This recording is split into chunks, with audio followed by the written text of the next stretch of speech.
Bismillah, wassalatu wassalamu ala rasulillah.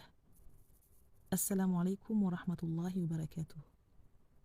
Que la paix soit sur toi et bienvenue dans ce nouvel épisode de ton podcast Aime-moi malgré moi.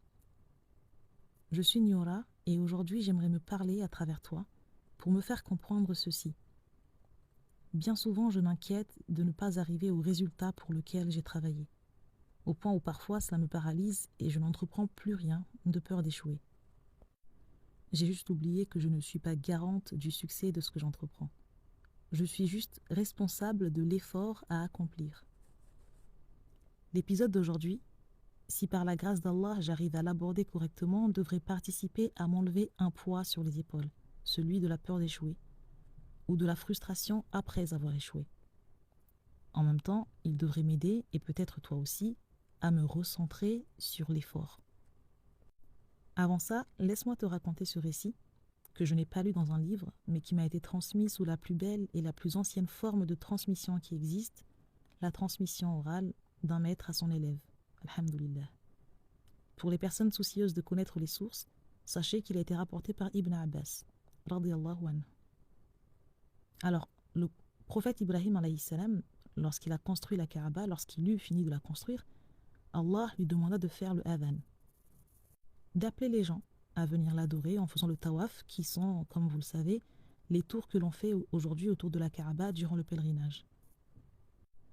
Ça se passe en plein désert et il n'y avait personne. Le prophète Ibrahim alayhi salam s'exécuta, mais il était perplexe. Et il demanda à son Seigneur quels gens, dans cet endroit désertique, devrait-il appeler dans le vide des gens à venir adorer Allah. Allah lui répondit alors que l'appel incombe à Ibrahim alayhi salam. Quant au fait de le faire parvenir aux gens et de le faire comprendre et de guider par lui, cela incombe à Allah. Des millénaires plus tard, nous sommes des millions et des millions toute l'année durant à aller en pèlerinage à la Mecque pour plaire à Allah et répondre à l'appel de Ibrahim alayhi salam que nous n'avons pourtant ni vu ni entendu. Ibrahim a appelé, Allah nous a fait entendre et répondre. Alors ici c'est l'histoire d'un prophète, mais je pourrais tout aussi bien te parler de la graine du fruit de l'olivier par exemple. Celui qui le plante n'est jamais celui qui en profitera. L'arbre peut vivre très longtemps. Alors quand on plante un olivier, on est à peu près sûr que ceux qui en profiteront le plus de son ombre, de ses fruits, ne sont même pas encore nés. Le seul qui est présent lors de la mise en terre et lors de la récolte, c'est Allah qui veille à ce que l'effort de celui qui plante aboutisse à quelque chose de grand. Je pourrais aussi te parler de toi, ou te parler de moi, et de milliers d'exemples qui nous amènent à la même conclusion. Nous ne sommes pas garants de la réussite de ce que nous entreprenons. Et tant que nous n'avons pas compris cela, c'est-à-dire le comprendre de manière parfaite et l'accepter, nous continuerons à avoir peur d'échouer. Nous continuerons à nous en vouloir d'avoir échoué. Or, l'échec n'est que relatif. Et parce qu'on est très centré sur nous-mêmes, on oublie que le succès, c'est avec ou sans nous. Et c'est ok. C'est peut-être un problème lié à la sincérité dans l'intention.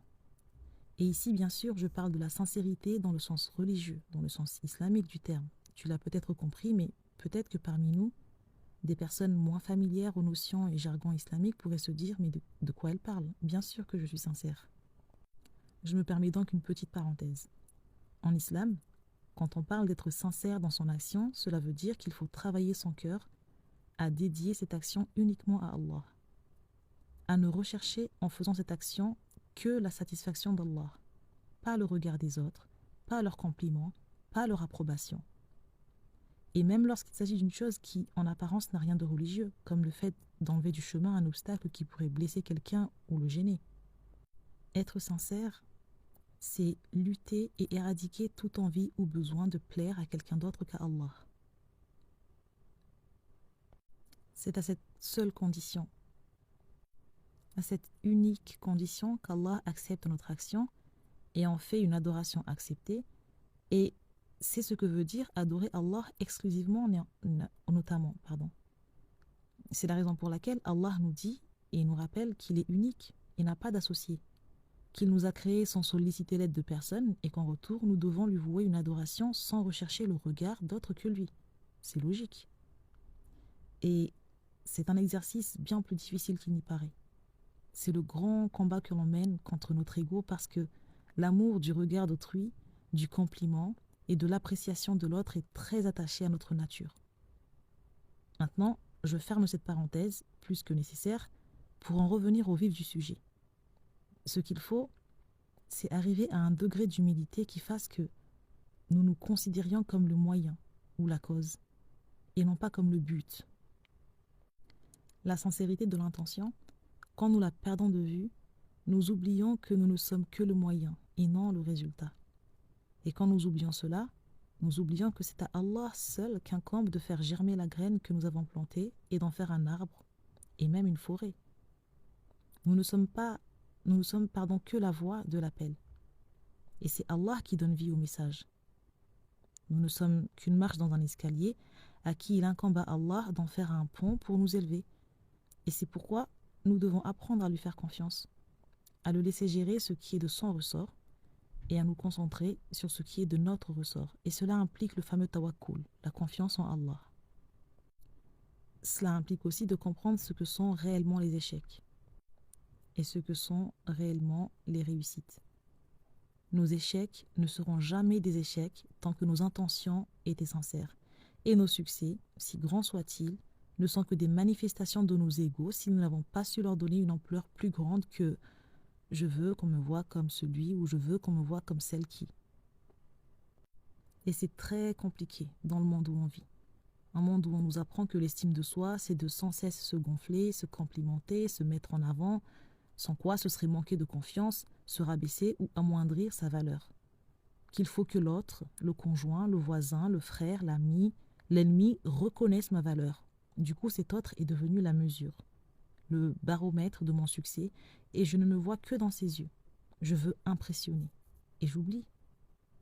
J'oublie que l'autre, comme moi, nous ne sommes que des serviteurs d'une cause qui est plus grande et que ça n'est qu'en l'acceptant qu'on grandit, qu'on se protège de l'échec et de la frustration de l'échec. Il y a très peu de choses que j'avance de façon certaine, en général. Mais celle que je vais te dire, elle échappe à cette règle. Je pense que nous n'échouons pas parce que nous ne savons pas comment faire, mais parce que nous ne savons pas pour qui nous le faisons. Nous le faisons pour la masse et pour l'ego, alors qu'il faut le faire pour le seul capable de transformer nos petites voix en un chemin pour la postérité. La sincérité, c'est tellement subtil. Souvent, nous-mêmes, nous ne savons pas si nous sommes sincères ou pas. Écoute ce récit de Ibn Omar, radiyallahu anhuma. Il relate que le prophète sallallahu alayhi wa sallam a dit un jour: 3 hommes qui étaient de sortie furent surpris par la pluie alors qu'ils marchaient. Ils cherchèrent aussitôt refuge à l'intérieur d'une grotte qui se trouvait dans la montagne, et un rocher tomba soudainement et vint obstruer la sortie de la grotte. Ils se dirent alors: invoquons Allah par les meilleures œuvres que nous avons accomplies. À ces mots, l'un d'eux dit: ô Allah, j'avais des parents très avancés en âge, ainsi que des enfants pour lesquels je m'occupais à faire paître le troupeau. À mon retour le soir, je trayais les bêtes et je commençais à donner à boire à mes parents, avant même d'en donner à mes enfants et à mon épouse. Un jour, j'ai mis du temps à rentrer, et en arrivant la nuit, j'ai trouvé mon père et ma mère endormis. Comme je détestais l'idée de les réveiller, mes enfants sont restés à pleurer de faim à mes pieds jusqu'au lever de l'aube. Ô Allah, si tu sais que j'ai fait cela pour ton visage, fais-nous une ouverture à partir de laquelle nous pourrons voir le ciel. Il a dit alors: une ouverture leur fut faite, et le deuxième dit: ô Allah, j'avais une cousine, une des filles de mon oncle paternel, que je désirais fortement. Je lui ai demandé de céder à mes avances, mais elle refusa, et ce jusqu'au jour où je lui apportai 100 dinars. Je lui fis une proposition, et je pus enfin la faire céder. Mais au moment de passer à l'acte, elle me dit: crains Allah. Et je me suis alors levé, et je l'ai laissé. Si tu sais de moi, Seigneur, que j'ai fait uniquement cela dans l'espoir de te plaire, fais-nous une ouverture. Il dit alors: une ouverture aux 2/3 de l'entrée leur fut faite. Et le troisième dit: ô Allah, si tu sais de moi que j'avais engagé un ouvrier contre un récipient de riz, qu'ayant terminé son travail, je lui donnais son dû, mais qu'il refusait de le prendre, et que depuis lors, j'ai fait fructifier son bien jusqu'à pouvoir acheter avec des vaches et leurs bergers, Et puis un jour, quand l'ouvrier revint, il me dit « Ô serviteur d'Allah, donne-moi mon dû. » Je lui répondis « Va et prends ces vaches ainsi que leurs bergers, ils sont à toi. » Il a dit « Mais tu te moques de moi ?» J'ai répliqué « Non, certes, je ne me moque pas de toi, mais tout ceci est à toi. Ô Allah, si tu sais que j'ai fait cela en vue de te plaire, alors écarte de nous ce qui reste de ce rocher et libère-nous. » Et ils furent délivrés. Ce récit, il est souvent rapporté dans une porte qu'on appelle la porte de la sincérité. Et ceux qui l'étudient nous disent que ces personnes-là ont fait des œuvres qui sont très très difficiles à faire, mais ils l'ont fait dans le seul but de plaire à Allah. Ce sont des œuvres qui sont limite contre nature. L'être humain n'est pas fait pour faire passer les plaisirs des autres avant les siens. Et pourtant là, ils l'ont fait pour plaire à Allah. Et ils demandent, ya Allah, s'il y a une sincérité dans ce que j'ai fait, si vraiment c'est que pour toi que je l'ai fait, alors s'il te plaît, accorde-moi une ouverture. Cette histoire me fait rire parce que je me suis toujours demandé si c'était moi qui étais dans la grotte, quelle est l'œuvre que j'aurais invoquée pour Allah? Est-ce que nous sommes certains d'avoir jamais accompli quelque chose de sincère pour notre Seigneur? Quelque chose dans lequel il n'y avait aucune participation de l'ego.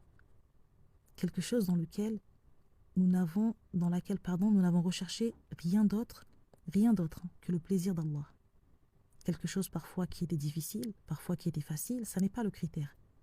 Le critère, c'est bien de l'avoir fait uniquement pour Allah et d'avoir attendu un résultat, ou pas d'ailleurs, en sachant que le résultat de cette chose proviendrait de notre Seigneur. En tout cas, si toi tu as une action comme ça, je te conseille de la garder bien précieusement. Peut-être qu'un jour, elle te sauvera non pas d'une grotte, mais d'un feu ardent. Et pour la fin, j'ai gardé un exemple qui parle de sincérité, mais pas sous le même aspect. J'ai gardé un exemple qui est très parlant pour moi dans cette situation-là, et peut-être pour toi qui m'écoutes, parce qu'il me parle en tant que mère. J'ai choisi une leçon que j'ai reçue un jour d'une femme très sage. Elle me dit un jour, on se fatigue à éduquer nos enfants et à leur inculquer des valeurs, et puis on est tous les jours hanté par l'idée qu'ils les perdent. On ne dort pas à cause de l'angoisse et on se met en colère à la moindre de leurs fautes parce qu'on la vit comme si c'était notre échec à nous. La vérité, c'est que si c'est pour Allah que tu éduques ton enfant, alors tu continues sans jamais baisser les bras, sans jamais te plaindre et sans jamais désespérer, en sachant que c'est lui au final qui guide le cœur et que ta force ne peut pas aller au-delà de ton intention et de tes efforts quotidiens. Tu n'as aucune maîtrise de ton destin et encore moins du sien. Alors cantonne-toi à ce que tu sais faire. Éduquer sincèrement par amour pour Allah.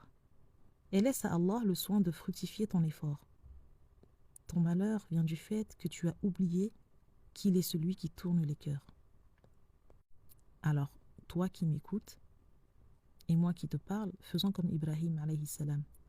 Appelons sincèrement et laissons à Allah le soin de faire entendre notre appel. Il y a beaucoup à dire sur ce sujet, mais je m'arrête ici parce que parler c'est bien, mais agir c'est mieux. Dis à nos frères et sœurs de tranquilliser leur cœur, de purifier leur intention et de s'en remettre à Allah sans jamais croire un seul instant qu'ils sont le faiseur. Nous ne sommes que les moyens. Mais sa réponse, elle n'est jamais décevante pour ceux qui réellement investissent en lui. Assalamu alaikum wa rahmatullahi wa barakatuh. Au plaisir de te retrouver dans un prochain épisode. Si tu as apprécié, n'hésite pas à partager, à liker et à me laisser un commentaire. Et souviens-toi, je ne donne pas de leçons. Je ne fais que partager les restes de mon cheminement, les réflexions qui viennent à moi au jour le jour, en espérant qu'il y ait un bien. Et s'il y a un bien, alors il ne vient que d'Allah.